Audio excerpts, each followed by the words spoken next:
have already seen how to derive a 3 by 3 magic square using both downright method and also upright method.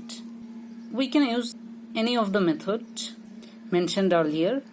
There's no problem with that, whether that's downright method or upright method.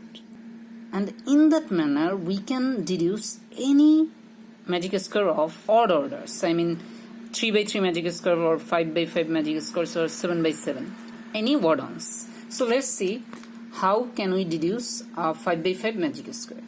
So to deduce a 5 by 5 magic square, what we have to do, we have to put the first number.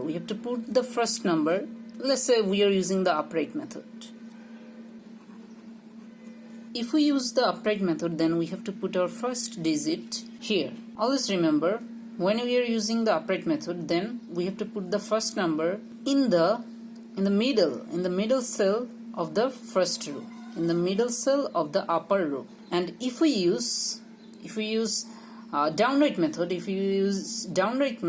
then we have to put the first digit in the middle cell of the lower row.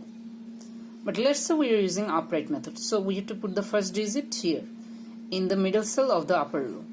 So 1 will be here. Now, before going any further, let's say what will be the magic sum or magic constant for 5 by 5 magic square.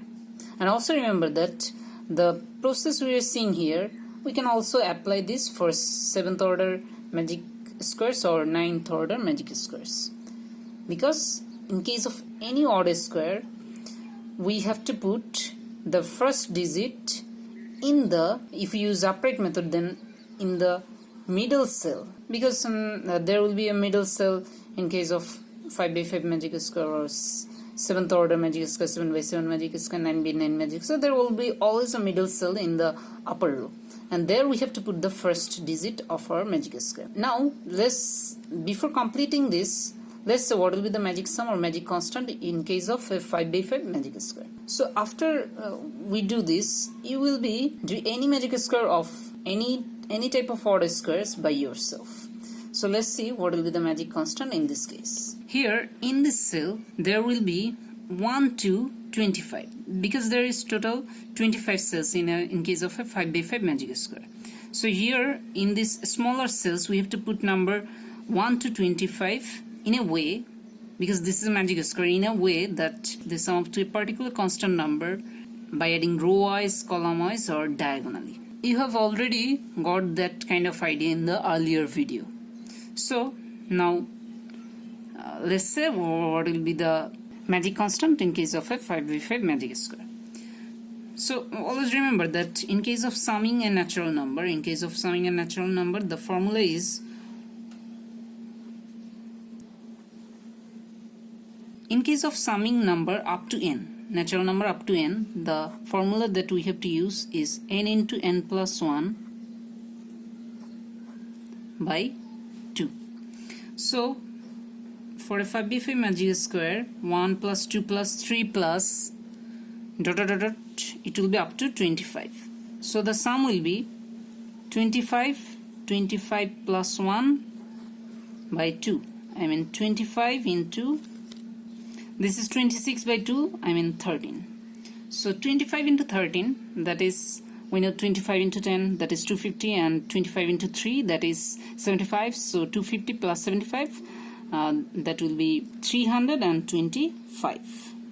Also remember that this 325 we have to further divide it by 5, because we are considering 5 by 5 magic square. So remember, when we did 3 by 3 magic square, we divided by 3. But in case of 5 by 5 magic square, we have to divide it by 5. When we'll do 7th order magic square or 9th order magic square, then we have to divide it by 7 and 9 respectively. So 325 by 5, that will be 300 by 5, that is 60, and 25 by 5, that is 60 plus 5, that means 65. So the magic sum or magic constant for a 5 by 5 magic square, will be just 65. As we have found, the magic sum or magic constant for a 5 by 5 magic square is just 65. Now let's deduce the magic square. of fifth order. So this approach we can solve any magic square of odd orders 5, 7, 9, 11. In case of upright method, the first digit will be placed in the mid cell of upper row. And where will be the second number be placed? So the number 2 will be placed. We have to remind that we are using upright method. So we have to go one cell upward and one cell rightward. And as we can see, there is no cell upward to this cell.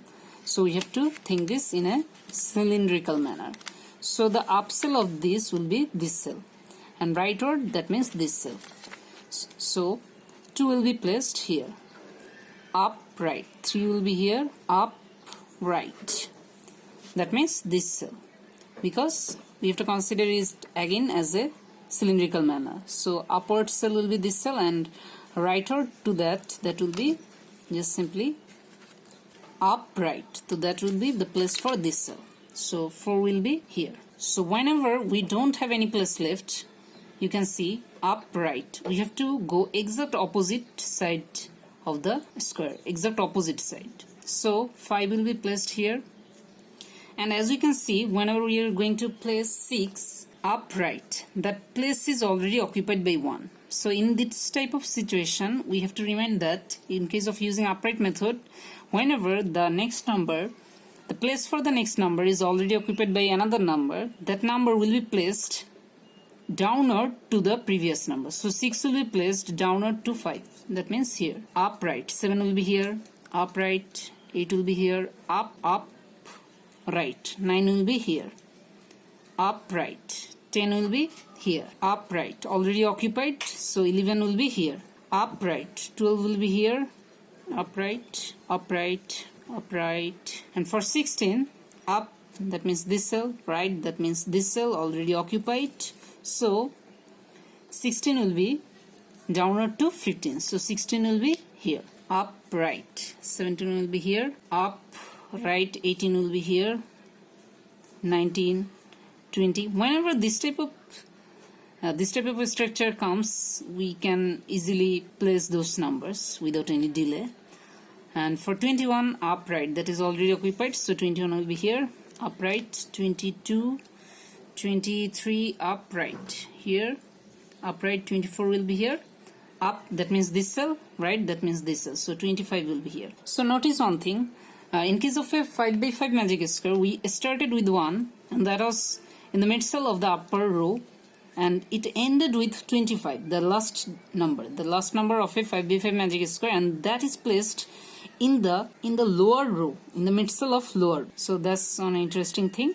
If we used downright method, then 1 will be placed here, and in that case 25 will be placed here. So you can use any method, upright or downright, that doesn't matter. Also remember that when we derived 3 by 3 magic square, at that time also, one for upright method, 1 was in the mid cell of upper row, and the last number 9, that was in the mid cell of lower row. So by using this method, we can deduce any magic square of odd orders. I mean 3, 5, 7, 9, 11, 13, anyone. But problem arises when we will start to discuss about even squares, because there isn't any mid cell in the upper or lower row in case of even squares.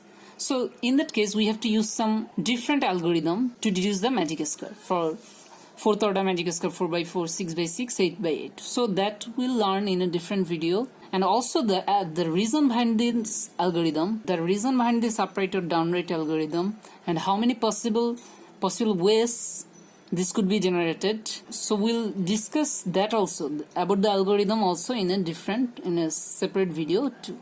Now let's check, does it meet the condition of something to be considered as a magic square? So remember, what is the condition? That it must be sum up to a constant number. In this case of a 5 by 5 magic square, that number is 65.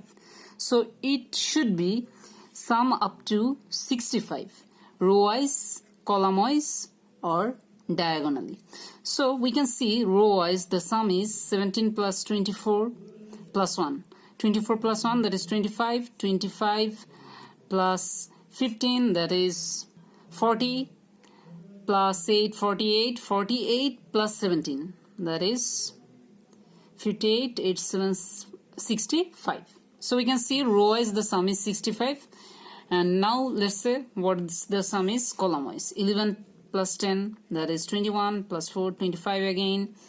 25 plus 23, that is 48, 48 plus 17 again, that's 65. So we can see the sum row-wise and column-wise, they both come up to 65. The magic sum in case of 5 into 5 magic square. So now let's see that does it meet the condition diagonally? This diagonal or this diagonal? We can check any of the diagonals. 11 plus 12, that is 23, plus 13, that is 36, 36 plus 14, that's 50, 50 plus 15, that is 65. So you can see diagonally it is also 65. So it has met all the condition of something to be considered as a magic square. So we can say that our magic square is completely perfect. Also, keep in mind one thing, that we don't have to necessarily start with 1. We can start with any number. In that case, the magic sum will be different, but we can start with any number. And also, if someone gives us a particular number and then they want us to make a magic square having the magic sum of that particular number, we can also do that. We have to then calculate what number we should start with. So that's a fact. And we have to keep that in mind. So that's all for it. Thanks for listening.